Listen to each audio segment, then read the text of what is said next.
ভালোই আছেন এবং সুস্থ আছেন এবং সুন্দর আছেন এই আশা রেখে আমার ভিডিওতে আজকে যে ঔষধের কথা বলছি সেটা হচ্ছে মৃগী বা মূর্ছা রোগ।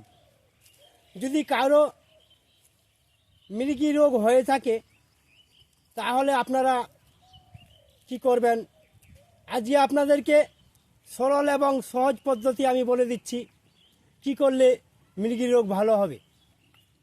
এই যে আমার হাতে দেখছেন এটা হচ্ছে পাথরকুচি।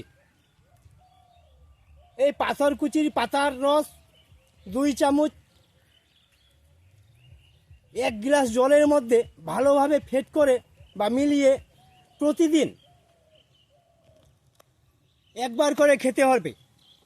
প্রতিদিন যদি একবার করে খেতে পারেন 2 চামচ পাথরকুচির পাতার রস এবং 1 গ্লাস পানি একসঙ্গে মিক্স করে প্রতিদিন একবার করে যদি খেতে পারেন ইনশাল্লাহ আপনাদের মৃগী বা মূর্ছা রোগ ভালো হয়ে যাবে। এই বলে আমি আপনাদের কাছ থেকে আজকের মতো বিদায় নিচ্ছি। খোদা হাফেজ।